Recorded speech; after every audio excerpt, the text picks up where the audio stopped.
നമസ്കാരം. സാരഥിക്കൊപ്പം പരിപാടിയിലേക്ക് സ്വാഗതം. സംസ്ഥാനത്തെ CPM-ന്റെ കർക്കശമായ പ്രത്യയശാസ്ത്ര മുഖമാണ് പിണറായി വിജയനെങ്കിൽ അതിന്റെ സൗമ്യമായ ജനകീയ സാന്നിധ്യമാണ് കോടിയേരി ബാലകൃഷ്ണൻ. CPM-ന്റെ സംസ്ഥാനത്തെ സ്റ്റാർ ക്യാമ്പയിനർമാരിൽ ഒരാളും പോളിറ്റ് ബ്യൂറോ അംഗവുമായ കോടിയേരി ബാലകൃഷ്ണനാണ് ഇന്ന് സാരഥിക്കൊപ്പം പരിപാടിയിൽ നമുക്കൊപ്പമുള്ളത്. നമസ്കാരം ശ്രീ കോടിയേരി ബാലകൃഷ്ണൻ. സാരഥിക്കൊപ്പം പരിപാടിയിലേക്ക്. CPM-നെ സംബന്ധിച്ചിടത്തോളം വളരെ നിർണായകമായ ഒരു തെരഞ്ഞെടുപ്പാണ് ഇപ്പോൾ നടക്കാൻ പോകുന്നത്. എതിർ പാർട്ടികൾ പറയുന്നത് പ്രകാരമാണെങ്കിൽ ദേശീയ പദവി പോലും CPM-ന് നഷ്ടപ്പെടാൻ പോകുന്ന ഒരവസ്ഥയെന്നാണ് എതിരാളികൾ ഇതിനെ വിശേഷിപ്പിക്കുന്നത്. ആ ഒരു സാഹചര്യം ഒരു വശത്ത്, മറുവശത്ത് കോൺഗ്രസിനെ എതിർക്കുന്നതോടൊപ്പം തന്നെ BJP-യുടെ വർഗീയതയും എതിർക്കണം. ഈ സവിശേഷമായ ഒരു സാഹചര്യത്തിൽ എങ്ങനെയാണ് CPM നേരിടാൻ പോകുന്നത്?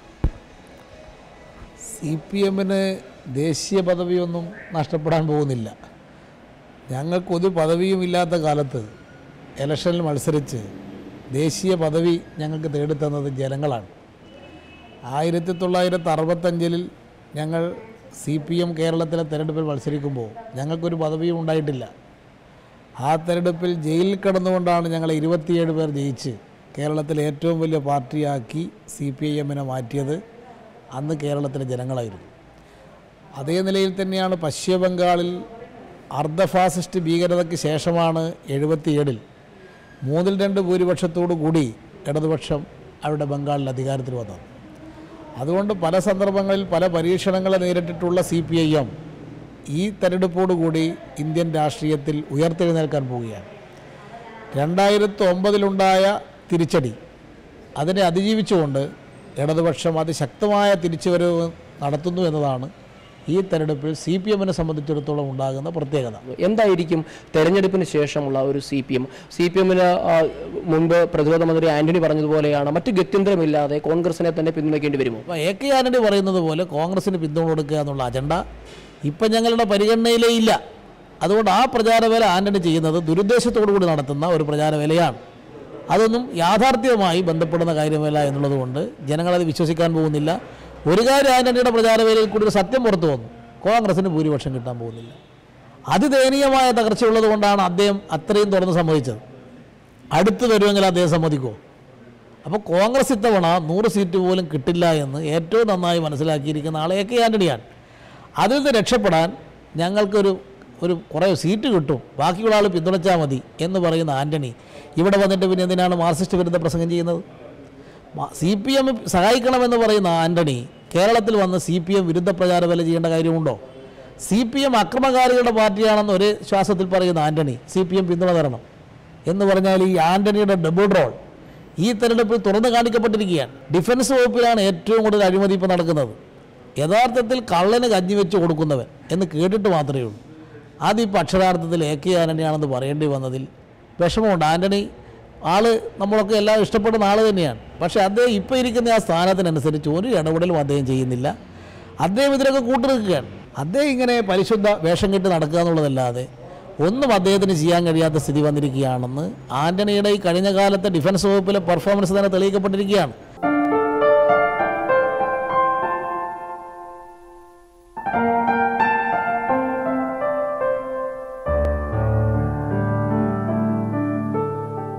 വടകര മണ്ഡലത്തിലെ പര്യടനം കഴിഞ്ഞ് വെളുപ്പിനാണ് കോടിയേരി ബാലകൃഷ്ണൻ കോട്ടയത്തെത്തിയത്. പ്രഭാത ഭക്ഷണത്തിന് ശേഷം വിശ്രമിക്കുമ്പോഴാണ് അദ്ദേഹത്തെ മാതൃഭൂമി ന്യൂസ് സംഘം കാണുന്നത്. സംഭാഷണത്തിനിടയിൽ ജില്ലാ സെക്രട്ടറി KJ തോമസും കോട്ടയം മണ്ഡലം തെരഞ്ഞെടുപ്പ് കമ്മിറ്റി ചെയർമാൻ VN വാസവനും എത്തി. പിന്നെ അല്പനേരം മൂവരും ചേർന്ന ചർച്ച. അതിനുശേഷം നേരെ കോട്ടയം പ്രസ് ക്ലബിലേക്ക്. പ്രസ് ക്ലബിന്റെ മുഖാമുഖം പരിപാടിയായ നിലപാട് 2014 പങ്കെടുക്കാനാണ് യാത്ര.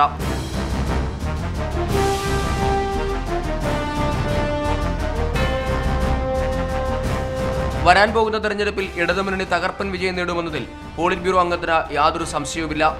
സംസ്ഥാനത്ത് ബാർ ലൈസൻസ് അനുവദിച്ചതിൽ ക്രമക്കേട് ആരോപിച്ച് ജുഡീഷ്യൽ അന്വേഷണം ആവശ്യപ്പെട്ട് പുതിയ പോർമുഖം തുറക്കാനും കോടിയേരി ബാലകൃഷ്ണൻ മറന്നില്ല. 335 ബാറുകൾക്ക് ലൈസൻസ് പുതുക്കി കൊടുത്തപ്പോൾ മൊത്തം ഇവരിൽ നിന്ന് 25 കോടി രൂപ കളക്ട് ചെയ്തെത്തിച്ചിരിക്കുകയാണ്. ഇതൊരു പ്രധാനപ്പെട്ട മന്ത്രിമാരെന്നറിയാതെ ഇത്ര കോടി രൂപയൊന്നും ആരും കൊണ്ട് കൊടുക്കില്ല. ഉദ്യോഗസ്ഥൻ മാത്രം വിചാരിച്ചത് നടക്കില്ല. ഇത് സംബന്ധിച്ചൊരു ജുഡീഷ്യൽ അന്വേഷണം നടക്കട്ടെ. അങ്ങനെ എല്ലാ തെളിവുകളും ഞങ്ങൾ ഹാജരാക്കാം. ഉച്ചഭക്ഷണത്തിന് ശേഷമാണ് അടുത്ത പരിപാടി.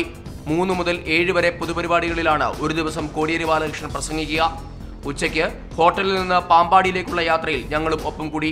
ഇത്തവണ CPM വളരെ വർദ്ധിതമായ ഒരു വീര്യത്തോടു കൂടിയാണ് ഈ തെരഞ്ഞെടുപ്പിനെ നേരിടാൻ പോകുന്നത്. അതിന് പ്രധാനമായ ഒരു കാര്യം പ്രതിപക്ഷ നേതാവ് VS അച്യുതാനന്ദൻ്റെ പാർട്ടിയോട് ഉണ്ടായിരുന്ന ചില പിണക്കങ്ങൾ, അദ്ദേഹത്തിൻ്റെ ചില അസ്വാരസ്യങ്ങൾ അത് അദ്ദേഹം മാറ്റിവെച്ചിട്ട് പൂർണ്ണമായും പാർട്ടി നേതൃത്വത്തിന് വഴങ്ങി അദ്ദേഹം കഴിഞ്ഞ 2-3 തെരഞ്ഞെടുപ്പിന് ശേഷം ഇതാദ്യമായിട്ടാകുമെന്ന് തോന്നുന്നു അദ്ദേഹം ഇത്തരം ഒരു തെരഞ്ഞെടുപ്പ് നേരിടാൻ എത്തുന്നത്. ഇത് CPM-നെ എത്രത്തോളം സഹായിച്ചിട്ടുണ്ട്? സഖാവ് VS കേരളത്തിൽ എല്ലാ കാലത്തും ഇലക്ഷനിൽ വലിയ ഊർജം പകരുന്നൊരു നേതാവാണ്. അത് കുറേ തെരഞ്ഞെടുപ്പുകളിലായി VS കേരളത്തിലെ ജനങ്ങൾക്ക് ഇലക്ഷൻ രംഗത്തൊരു ആവേശമാണ്. അത് ഇത്തവണ വർദ്ധിത വീര്യത്തോടു കൂടി പാർട്ടിക്കെതിരായിട്ട് വരുന്ന എല്ലാ വിമർശനങ്ങളെയും തടുത്തുകൊണ്ട് ഒരു യോദ്ധാവായി, പടയാളിയായി VS രംഗത്തിറങ്ങിക്കഴിഞ്ഞു എന്നത് വലിയൊരു ആവേശം സംസ്ഥാനത്തുടനീളം ഉണ്ടാക്കിയിട്ടുണ്ട്. അങ്ങനെ പറയുമ്പോഴും പ്രതിപക്ഷം അല്ലെങ്കിൽ ചില മാധ്യമങ്ങൾ ഇതിനെ വിശേഷിപ്പിക്കുന്നത് VS പാർട്ടിക്ക് കീഴടങ്ങി അല്ലെങ്കിൽ VS കഴിഞ്ഞ കുറേ കാലങ്ങളായി പുലർത്തി വന്നിരുന്ന ചില നിലപാടുകളിൽ നിന്നും അദ്ദേഹം പിന്നോട്ട് പോയി. ഇതിലെന്തെങ്കിലും വസ്തുതയുണ്ട്? അത് എതിരാളികൾ കണക്കാക്കി വെച്ചിരുന്ന ഒരു വലിയൊരു ബോംബ് അവർക്ക് നഷ്ടപ്പെട്ടു പോയി. അവർ തയ്യാറാക്കി വെച്ചിരുന്ന എല്ലാവരും വെടിമരുന്നും അവർക്ക് നഷ്ടപ്പെട്ടു പോയി. അവർ വിചാരിച്ചത് VS-നെ അവർക്ക് എന്തെങ്കിലും ഉപയോഗിക്കാൻ കഴിയുന്നതാണ്.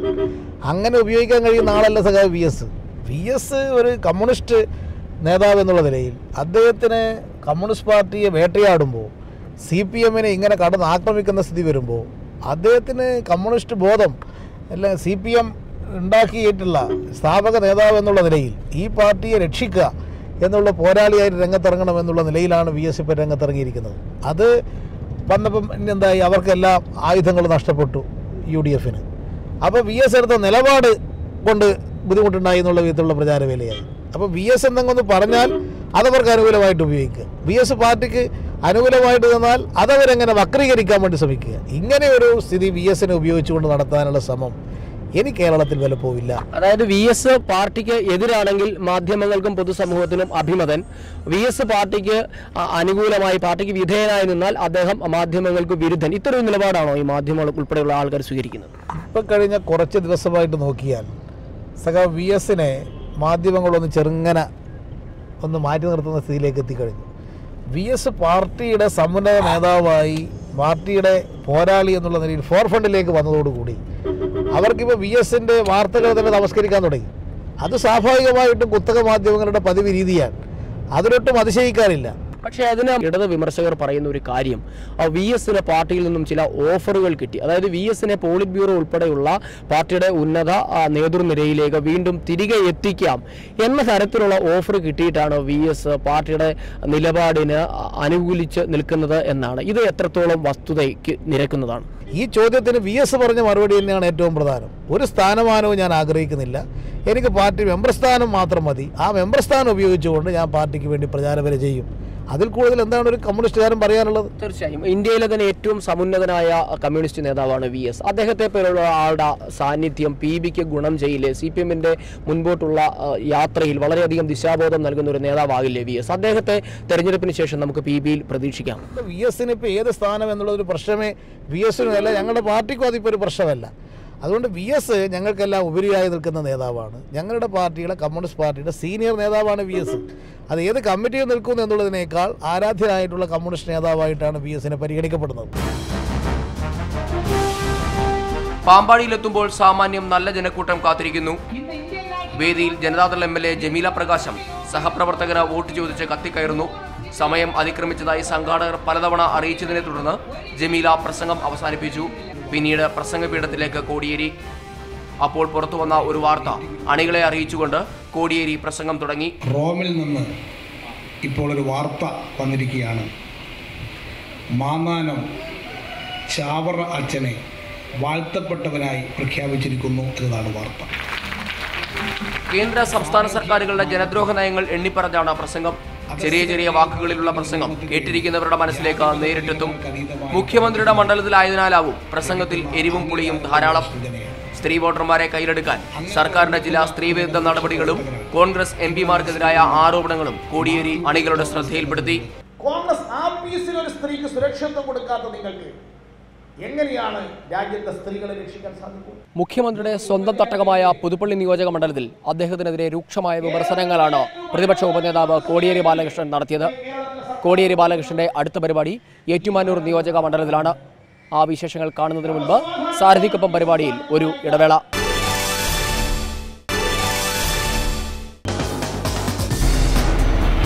ഏറ്റുമാനൂരിലേക്കുള്ള യാത്രാമധ്യേ സംഭാഷണം തുടർന്നു. DP വധം കഴിഞ്ഞ കുറേ കാലങ്ങളെ പാർട്ടി ഏറ്റവും പ്രതിരോധത്തിലാക്കിയ ഒരു വിഷയമാണ്. ഈ വിഷയത്തിൽ പാർട്ടിയിൽ ഒരു അന്വേഷണ കമ്മീഷൻ ഉണ്ട് എന്നും ആ ഒരു റിപ്പോർട്ടിൻ്റെ അടിസ്ഥാനത്തിലാണ് നടപടിയെടുത്തതെന്നും പാർട്ടിയുടെ കേന്ദ്ര നേതൃത്വം വിശദീകരിച്ചു കഴിഞ്ഞിരിക്കുന്നു. ആരായിരുന്നു ഈ പാർട്ടിയുടെ അന്വേഷണ കമ്മീഷൻ എന്ന തരത്തിലുള്ള ഒരു വെളിപ്പെടുത്തൽ ഉണ്ടാകുമോ പാർട്ടിയുടെ ഭാഗത്തു? പാർട്ടി പോളിറ്റ് ബ്യൂറോവിൻ്റെ നേതൃത്വത്തിൽ ഒരു അന്വേഷണ സംവിധാനമാണ് പോളിറ്റ് ബ്യൂറോ ഏർപ്പെടുത്തിയത്. അത് ഒരു ഇന്നർ പാർട്ടി ഉൾപാർട്ടി പരിശോധനയാണ് പാർട്ടി നടത്തിയത്. അത് 1952 കമ്മീഷൻ ഓഫ് എൻക്വയറീസ് ആക്ട് അനുസരിച്ച് പ്രഖ്യാപിച്ചൊരു കമ്മീഷനല്ല. അതൊക്കെ നിയമപരമായിട്ട് ഇവിടെ നിയമപ്രകാരമുള്ള കമ്മീഷൻ്റെ കാര്യമാണ് ഇപ്പോൾ മാധ്യമങ്ങളൊക്കെ ഉന്നയിക്കുന്നത്. ഞങ്ങളുടെ പാർട്ടിക്കകത്ത് പല സംവിധാനങ്ങളുണ്ട്. അത് ചിലത് ഞങ്ങൾ രഹസ്യമായിട്ട് അന്വേഷിക്കും, ചിലത് ഏതെങ്കിലും കമ്മീഷനെ വെച്ചിട്ട് അന്വേഷിക്കും, ചിലത് ഏകാംഗ ആളുകളെ വെച്ചിട്ട് അന്വേഷിക്കും, ചിലത് പാർട്ടി സെക്രട്ടറി തന്നെ നേരിട്ട് അന്വേഷിക്കും, പാർട്ടി സെക്രട്ടറിക്ക് വിശ്വാസമുള്ള ഒരാൾ ഏൽപ്പിച്ചിട്ട് അന്വേഷിക്കും. ഇങ്ങനെയുള്ള കാര്യങ്ങളൊക്കെ രഹസ്യമായിട്ട് പാർട്ടി ചെയ്യുന്ന കാര്യങ്ങളാണ്. അങ്ങനെ പാർട്ടിയുടെ വിശ്വാസമാണ് പ്രധാനം. ആ വിശ്വാസത്തിന് വിധേയമായിട്ടുള്ള ഏതൊരു അന്വേഷണത്തെയും പാർട്ടി സന്നദ്ധമാവും. അപ്പോൾ പാർട്ടിക്ക് വിശ്വസിക്കാൻ കഴിയുന്ന വിധത്തിൽ അന്വേഷണം നടത്തി അത് ഉൾപാർട്ടി പരിശോധനയാണ്. അത് പരസ്യപ്പെടുത്തേണ്ടുന്ന ഒരു കാര്യമല്ല എന്നുള്ളത് കൊണ്ടാണ് ഞങ്ങൾ ആ കാര്യം പരസ്യപ്പെടുത്താത്തത്. ഞങ്ങൾ ജനങ്ങൾക്കൊരു വാക്ക് കൊടുത്തിരുന്നു. ആ സംഭവം പാർട്ടിക്ക് ബന്ധമില്ല. ഞങ്ങളുടെ പാർട്ടിയിൽ ഏതെങ്കിലും ഒരു സഖാവിന് ബന്ധമുണ്ടെങ്കിൽ ഞങ്ങൾ അയാളെ പാർട്ടിയിൽ നിന്ന് വെച്ച് പൊറപ്പിക്കില്ല.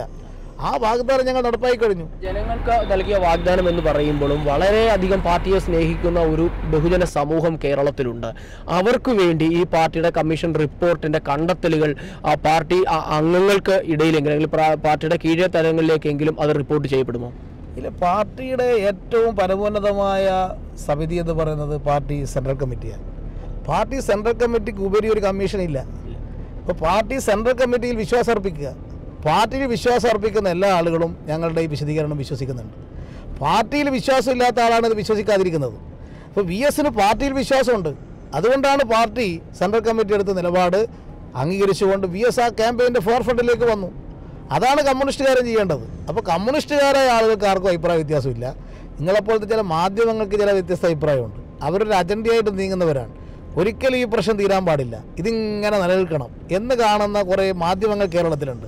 അങ്ങ് പറഞ്ഞ കാര്യം വളരെ കൃത്യമാണ്. പാർട്ടിയിൽ വിശ്വാസമുള്ള എല്ലാ ആൾക്കാരും പാർട്ടിയുടെ കേന്ദ്ര നേതൃത്വം പറയുന്ന പ്രസ്താവനയെ അംഗീകരിക്കേണ്ടതാണ്, അത് വിശ്വസിക്കേണ്ടതാണ്. അങ്ങനെയെങ്കിൽ എന്തിനാണ് ഒരു CBI അന്വേഷണം, ഒരു വൈഡർ കോൺസ്പിറസിയിലുള്ള അല്ലെങ്കിൽ ഗൂഢാലോചനയിലുള്ള ഒരു CBI അന്വേഷണത്തെ പാർട്ടിക്ക് ഭയമുണ്ടോ? പാർട്ടിക്ക് യാതൊരു ഭയമില്ല. അത് ഗവൺമെൻറ് ആയിരുന്നു തീരുമാനിക്കേണ്ടത് ഏത് ഏജൻസി അന്വേഷിക്കണമെന്ന്. ആദ്യമേ ഗവൺമെൻറ് തീരുമാനിച്ചത് കേരള പോലീസ് അന്വേഷിച്ചാൽ മതി എന്നാണ്. ആ സന്ദർഭത്തിൽ തന്നെ CBIക്ക് വിടണമെങ്കിൽ അന്നേരത്തെ കേസ് CBIക്ക് വിടണ്ടേ? ഒരു കേസ് ഒരു ഏജൻസി അന്വേഷിച്ച് കഴിഞ്ഞ് അതിൻ്റെ ഭാഗമായിട്ട് കോടതിയിൽ അത് വിചാരണ പൂർത്തീകരിച്ച് ശിക്ഷയെല്ലാം കഴിഞ്ഞു. അതിനുശേഷം അവർ ഉദ്ദേശിച്ചതുപോലെ ശിക്ഷ വന്നില്ല, വീണ്ടും ഒരു അന്വേഷണം വേണം എന്ന് പറയുന്നത് യുക്തിസഹമാണോ? ഞങ്ങൾക്കിതിൽ യാതൊരു ബേജാറുമില്ല. ആദ്യമേ അവർക്ക് CBIക്ക് വിട്ടിരുന്നെങ്കിൽ ഞങ്ങൾ എന്തിനാ എതിർക്കേണ്ട കാര്യം? അന്ന് അവർ വിട്ടില്ല. അന്ന് വിടാത്തവർ ഇപ്പോൾ ഇത് വിടണമെന്ന് പറയുന്നതിൻ്റെ യുക്തി എന്താണ്? ഇതിനെയാണ് ഞങ്ങൾ ചോദ്യം ചെയ്യുന്നത്. അങ്ങ് പറഞ്ഞ ഒരു കാര്യത്തിലേക്ക് പറഞ്ഞാൽ പാർട്ടിക്ക് പലതരത്തിലുള്ള അന്വേഷണ സംവിധാനങ്ങളുണ്ടെന്ന് അങ്ങ് നേരത്തെ സൂചിപ്പിച്ചു. TP വധക്കേസ് അന്വേഷിച്ചത് ഏത് തരത്തിലുള്ള ഒരു കമ്മീഷൻ ആയിരുന്നു എന്ന് വെളിപ്പെടുത്താൻ പറ്റുമോ? ഏകാംഗ കമ്മീഷൻ ആയിരുന്നു, അതോ ഒന്നിൽ കൂടുതൽ ആൾക്കാരുള്ള ഒരു അന്വേഷണ കമ്മീഷൻ തന്നെയായിരുന്നു? അതാണല്ലോ ഞാൻ പറഞ്ഞത്. ഇത് പാർട്ടിക്കകത്ത് നടത്തിയൊരു പരിശോധനയാണ്. അത് ഏതാണ് പരിശോധിച്ചെന്നുള്ളത് ഞങ്ങളിപ്പോൾ പുറത്തു പറയാൻ തീരുമാനിച്ചിട്ടില്ല. നിങ്ങൾ ഞങ്ങളുടെ പാർട്ടിയിലെ എല്ലാ രഹസ്യങ്ങളും കണ്ടുപിടിക്കുന്ന ആൾക്കാരല്ലേ. നിങ്ങൾക്ക് എന്താ ഈ രഹസ്യം ഇതുവരെ കണ്ടുപിടിക്കാൻ കഴിയാത്തത്? അപ്പം ഞങ്ങൾക്ക് രഹസ്യമായിട്ട് ചില കാര്യങ്ങൾ ചെയ്യാൻ കഴിയുമെന്ന് ഇതോടുകൂടി നിങ്ങൾക്ക് മനസ്സിലായില്ലേ? പക്ഷേ ഒരു ജനാധിപത്യ പാർട്ടിക്ക് ഇത്രയും രഹസ്യം വേണോ? ഞങ്ങൾ ജനാധിപത്യ പാർട്ടി മാത്രമല്ല, ഞങ്ങൾ റവല്യൂഷണറി പാർട്ടിയാണ്. ഞങ്ങളൊരു വിപ്ലവ ഭോജന പ്രസ്ഥാനമാണ് CPIM. ഞങ്ങളുടെ വിപ്ലവസത്ത ചോർത്തുപോയി വെറും ജനാധിപത്യ പാർട്ടിയായി മാത്രം മാറാൻ CPM തീരുമാനിച്ചിട്ടില്ല. ഞങ്ങളുടെ പാർട്ടി ഭരണഘടനയിൽ അങ്ങനെയില്ല, പാർട്ടി പരിപാടിയിലില്ല. ആ ഭരണഘടനയെയും പാർട്ടി പരിപാടിയെയും കാത്തു സൂക്ഷിക്കേണ്ടുന്ന ബാധ്യതയാണ് പോളിറ്റ് ബ്യൂറോവിനുള്ളത്, സെൻട്രൽ കമ്മിറ്റിക്കുള്ളത്. അതിന് വിരുദ്ധമായി നിങ്ങളുടെ മാധ്യമങ്ങൾക്ക് മുമ്പിൽ കീഴടങ്ങിക്കൊണ്ട് ഞങ്ങളുടെ പാർട്ടി ഭരണഘടന പിജെ ഞങ്ങൾ ഉദ്ദേശിക്കുന്നില്ല. പക്ഷേ അങ്ങനെ പറയുമ്പോഴും ഒരു കാലഘട്ടത്തിൻ്റെ ഒരു മാറ്റം, കാര്യം ഇത്രയും ഒരു സുതാര്യമായ ഒരു കാലഘട്ടത്തിൽ ഞങ്ങൾ അന്വേഷിച്ചു, ഞങ്ങൾ കണ്ടെത്തി എന്ന് പറയുമ്പോൾ ഒരു സംശയത്തിൻ്റെ നിഴലിൽ നിന്നും പുറത്തു വരേണ്ട ആ ഒരു ബാധ്യത കൂടി പാർട്ടിക്കില്ല. അല്ല, ഞങ്ങൾക്ക് ഈ സംശയത്തിൽ നിന്ന് ഞങ്ങൾ പുറത്ത് കടന്നു കഴിഞ്ഞു. സംശയം ഞങ്ങളെ പാർട്ടിയിൽ ആരെങ്കിലും നടത്തിയിട്ടുണ്ടോ എന്നുള്ളതല്ലേ സംശയം. ഒരാൾക്ക് ഇതിൽ പങ്കുണ്ട്, അത് പാർട്ടി കണ്ടെത്തി. അതിൽ കൂടുതൽ ആർക്കും ഇതിൽ പങ്കില്ല. അത് ഞങ്ങൾക്ക് വ്യക്തമായിട്ടുള്ള നിഗമനങ്ങളുടെ അടിസ്ഥാനത്തിൽ, തെളിവുകളുടെ അടിസ്ഥാനത്തിലെത്തിയ നിഗമനമാണ്. അതെല്ലാം ഞങ്ങൾ ഇന്ന ആളുകളാണെന്ന് പറഞ്ഞ് അന്വേഷിച്ചിട്ട് ഈ CBI അന്വേഷണ കോടതിൻ്റെ മുമ്പിൽ ഞങ്ങളെയും കൂടി എത്തിക്കേണ്ട പരിപാടിയാണോ? ഞാനിത് വെളിപ്പെടുത്തിയാൽ എന്ത് സംഭവിക്കും? ആരാണ് അന്വേഷിച്ചത്? അയാൾ CBI ഒരു അന്വേഷണത്തിൻ്റെ ഏജൻസിൻ്റെ മുമ്പിൽ പോകണ്ടേ? അതുകൊണ്ട് ഞങ്ങൾ ഒരു പാർട്ടിക്കകത്ത് നടത്തിയൊരു പരിശോധനയാണ്. അത് ഞങ്ങൾ പുറത്ത് പറയാൻ ഇപ്പോൾ തീരുമാനിച്ചിട്ടില്ല. കേരള രാഷ്ട്രീയത്തിൻ്റെ സമകാലീന അവസ്ഥയിലേക്ക് വന്നാൽ കഴിഞ്ഞ കുറേ കാലങ്ങളായി ഇടതുപക്ഷം വലിയൊരു സമരപാതയിലായിരുന്നു ഈ സർക്കാരിനെതിരെ. കഴിഞ്ഞ ദിവസം RSP നേതാവ് TJ ചന്ദ്രചൂഡൻ ആവശ്യപ്പെട്ടത് എന്തിനായിരുന്നു സെക്രട്ടേറിയറ്റ് രാപ്പകൽ സമരം അവസാനിപ്പിച്ചതും CPM നേതൃത്വം വ്യക്തമാക്കണം എന്നാണ് TJ ചന്ദ്രചൂഡൻ്റെ ഒരു ആവശ്യം.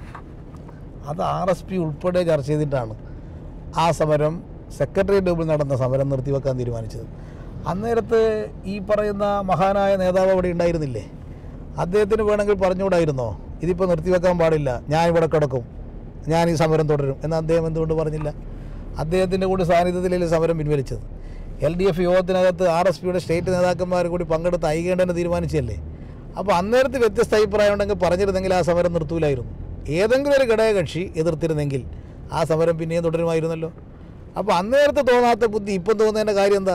കോൺഗ്രസിൻ്റെ കൂടെ കൂടിയപ്പോൾ പഴയ ഇതൊക്കെ പോയോ ചന്ദ്രചൂഡന്? ഇവിടെ രാഷ്ട്രപതി തെരഞ്ഞെടുപ്പിൽ ഞങ്ങൾ പ്രണാബ് മുഖർജിക്ക് പിന്തുണ കൊടുത്തപ്പോൾ ഞങ്ങൾ കോൺഗ്രസിൻ്റെ കൂടെ കൂടി എന്ന് പറഞ്ഞുകൊണ്ട് അവർ വ്യത്യസ്തമായ നിലപാടെടുത്ത് ഇലക്ഷനിൽ പങ്കെടുക്കാതെ മാറുന്ന പാർട്ടിയാണ് RSP. അത്രയും കടുത്ത കോൺഗ്രസ് വിരോധം പ്രകടിപ്പിക്കുന്ന ആളുകൾക്ക് എങ്ങനെ കോൺഗ്രസിൻ്റെ കൂടെ കൂടാൻ സാധിച്ചു? ഞങ്ങളോട് അവർ ചർച്ചയിൽ പറഞ്ഞെന്തായിരുന്നു? ഞങ്ങൾ ചിലപ്പോൾ ഒരു സ്വതന്ത്രമായിട്ട് മത്സരിക്കേണ്ടി വരും അവിടെ. പക്ഷേ എന്ന് വിചാരിച്ച് ഞങ്ങൾ കോൺഗ്രസ് മുന്നണിയിലൊന്നും കൂടില്ല, ഞങ്ങൾ UDFലൊന്നും പോവില്ല, ഞങ്ങളുടെ ശക്തി ഞങ്ങൾ കാണിച്ചു തരാം എന്നാണല്ലോ അവർ പറഞ്ഞത്. അങ്ങനെ നിലപാടെടുത്ത ആളുകൾ ഒരു മണിക്കൂർ കൊണ്ട് എങ്ങനെ നിലപാട് മാറി? അങ്ങനെ ഇടതുപക്ഷത്തെ അവർ അറിയിച്ചിരുന്നു അവർ സ്വതന്ത്രമായി അവിടെ മത്സരിക്കുമെന്ന്. ഈ ചർച്ചയിൽ അവർ പറഞ്ഞു. അപ്പോൾ ഞങ്ങൾ പറഞ്ഞു അതിൻ്റെ ആവശ്യമില്ല, നിങ്ങൾ പ്രത്യേകം മത്സരിക്കേണ്ട കാര്യമൊന്നുമില്ല, നമുക്ക് ഉച്ചയ്ക്ക് ശേഷം ആലോചിക്കാം. അങ്ങനെ സ്വതന്ത്രമായി മത്സരിക്കുന്ന സ്ഥിതിയാണെങ്കിൽ പോലും പ്രശ്നം പരിഹരിക്കാൻ കഴിയുമായിരുന്നു. അവർ UDFൻ്റെ കൂടെ കൂടാതെ ഒരു നോമിനേഷൻ കൊടുത്തു. ഒരു സൗഹാർദ്ദ മത്സരം. അല്ല, സൗഹാർദ്ദ മത്സരം വേണ്ടി വരില്ല, അവർ ചർച്ച ചെയ്ത് പ്രശ്നം പരിഹരിക്കുമായിരുന്നു. അതിനുള്ള അവകാശം അവർ തന്നില്ല. ഇപ്പോൾ അവർ നോമിനേഷൻ കൊടുത്തു. നോമിനേഷൻ കൊടുത്തതിന് ശേഷം പിൻവലിക്കുകയും സീറ്റ് കൊടുക്കുകയും ചെയ്ത സംഭവങ്ങൾ ഉണ്ടായിട്ടുണ്ടല്ലോ. മുഖ്യമന്ത്രി പറഞ്ഞൊരു കാര്യം, ഈ തെരഞ്ഞെടുപ്പ് എന്നുള്ളത് ഭരണപക്ഷത്തിൻ്റെ വിലയിരുത്തൽ, സംസ്ഥാന ഭരണത്തിൻ്റെ വിലയിരുത്തലാകും. അതോടൊപ്പം കൂട്ടിച്ചേർത്ത് അദ്ദേഹം പ്രതിപക്ഷത്തെ വെല്ലുവിളിക്കുക കൂടി ചെയ്തിരിക്കുന്നു. ഈ തെരഞ്ഞെടുപ്പ് എന്നുള്ളതിൽ ഇടതുപക്ഷത്തിൻ്റെ വിലയിരുത്തലായി അല്ലെ പ്രതിപക്ഷത്തിൻ്റെ പ്രവർത്തനങ്ങളുടെ ഒരു വിലയിരുത്തലായി കൂടി അംഗീകരിക്കാൻ പ്രതിപക്ഷത്തിന് ധൈര്യമുണ്ടോ എന്നാണ് മുഖ്യമന്ത്രിയുടെ വെല്ലുവിളി. ഇതങ്ങ് സ്വീകരിക്കുന്നു. അല്ല, ഞങ്ങൾ നേരത്തെ സ്വീകരിച്ചതുകൊണ്ടല്ലേ പ്രതിപക്ഷം എടുത്തുന്ന പെർഫോമൻസ് എന്ന് പറയുന്നത് ഗവൺമെൻറ്റിനെതിരായിട്ട് ഞങ്ങൾ നടത്തിയ പോരാട്ടങ്ങളാണ്. ഞങ്ങൾ ഈ ഗവൺമെൻറ്റിനെതിരായി നടത്തുന്ന പ്രവർത്തനങ്ങൾക്ക് കിട്ടുന്ന അംഗീകാരം തന്നെയാണ് ഈ ഇലക്ഷനിൽ ഞങ്ങൾക്ക് കിട്ടുന്ന ജനപിന്തുണ. അപ്പോൾ ഞങ്ങൾക്കിപ്പോൾ 4 സീറ്റാണ്. ആ സീറ്റിലധികം വർദ്ധിച്ചാൽ LDFൻ്റെ ജനപിന്തുണ വർദ്ധിച്ചു എന്ന് കണക്കാക്കി രാജിവെക്കാൻ ഉമ്മൻചാണ്ടി തയ്യാറാവുമോ? ആ വെല്ലുവിളി ഞങ്ങൾ ഏറ്റെടുക്കാൻ തയ്യാറാണ്. ഉമ്മൻചാണ്ടി ഈ വെല്ലുവിളി ഏറ്റെടുക്കാൻ തയ്യാറുണ്ടോ? 4 എന്നുള്ളത് വർദ്ധിച്ചാൽ ഉമ്മൻചാണ്ടി മുഖ്യമന്ത്രി സ്ഥാനം രാജിവെക്കുമോ? അദ്ദേഹം ഉത്തരം പറയട്ടെ. സൗമ്യമായ മുഖത്തോടുകൂടിയാണെങ്കിലും കോടിയേരി ബാലകൃഷ്ണൻ പാർട്ടിയുടെ നിലപാട് വളരെ ശക്തമായ ഭാഷയിൽ തന്നെ അവതരിപ്പിച്ചിരിക്കുന്നു. മുഖ്യമന്ത്രിയുടെ വെല്ലുവിളിക്ക് അതേ നാണയത്തിൽ തന്നെ അദ്ദേഹം മറുചോദ്യം ഉന്നയിച്ചിരിക്കുന്നു. ഈ വെല്ലുവിളി സ്വീകരിക്കാൻ ഭരണ നേതൃത്വത്തിന് തയ്യാറുണ്ടോ എന്നാണ് കോടിയേരി ബാലകൃഷ്ണന്റെ ചോദ്യം. അദ്ദേഹത്തോടുള്ള യാത്ര നമുക്ക് തുടരാം ഒരു ഇടവേളയ്ക്ക് ശേഷം.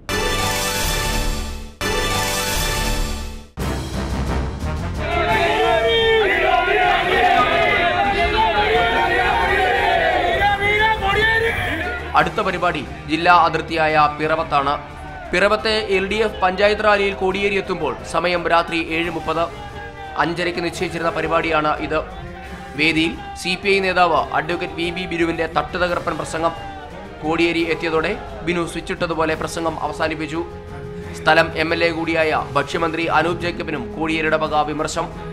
കോൺഗ്രസിന്റെ അഴിമതി തന്നെയായിരുന്നു ഇവിടെയും പ്രധാന വിഷയം. രാഹുൽ ഗാന്ധി ഇത്തവണ ഫണ്ട് വിതരണം ചെയ്തപ്പോൾ എല്ലാ കോൺഗ്രസ്സുകാരോടും പറഞ്ഞിട്ടുണ്ട്, ഇത് ഫ്ലക്സ് വെച്ച് തീർക്കരുത്, വർണ്ണ പോസ്റ്റർ വെച്ച് തീർക്കരുത്, ഈ പണം നേരിട്ട് കോൺഗ്രസ്സുകാരൻ്റെ വീട്ടിലെത്തിക്കണം എന്ന് പറഞ്ഞിട്ടുണ്ട്. ഒരു കോൺഗ്രസ്സുകാരൻ്റെ വീട്ടിൽ 5000 ഉറുപ്പ്യ കൊടുക്കണം എന്നാണ് രാഹുൽ ഗാന്ധിയുടെ നിർദ്ദേശം. ഈ പിറവത്തെ കോൺഗ്രസ്സുകാർക്ക് 5000 ഉറുപ്പ്യ കിട്ടിയിട്ടില്ലെങ്കിൽ നാളെ തന്നെ പോയി മണ്ഡലം പ്രസിഡന്റിനെ കാണണം. മണ്ഡലം പ്രസിഡന്റിൻ്റെ കയ്യിലാണ് ഈ പണം ഏൽപ്പിച്ചിട്ടുള്ളത്. കോൺഗ്രസ്സുകാർ പോയി വാങ്ങുന്നില്ലെങ്കിൽ ആ പണം ആ മണ്ഡലം പ്രസിഡന്റ് പോക്കറ്റടിക്കും. ജനതാദൾ ടിക്കറ്റിൽ മത്സരിക്കുന്ന ഇടതുമുന്നണി സ്ഥാനാർത്ഥി മാത്യു ടി തോമസിന് വോട്ടഭ്യർത്ഥിച്ചുകൊണ്ടുള്ള CPM പോളിറ്റ് ബ്യൂറോ അംഗം കോടിയേരി ബാലകൃഷ്ണന്റെ കോട്ടയം ജില്ലയിലെ പര്യടനം പിറവത്ത് ഇവിടെ സമാപിക്കുകയാണ്. അദ്ദേഹത്തോടൊപ്പമുള്ള മാതൃഭൂമി ന്യൂസ് സംഘത്തിന്റെ സഞ്ചാരവും ഇവിടെ അവസാനിപ്പിക്കുന്നു. നന്ദി, നമസ്കാരം.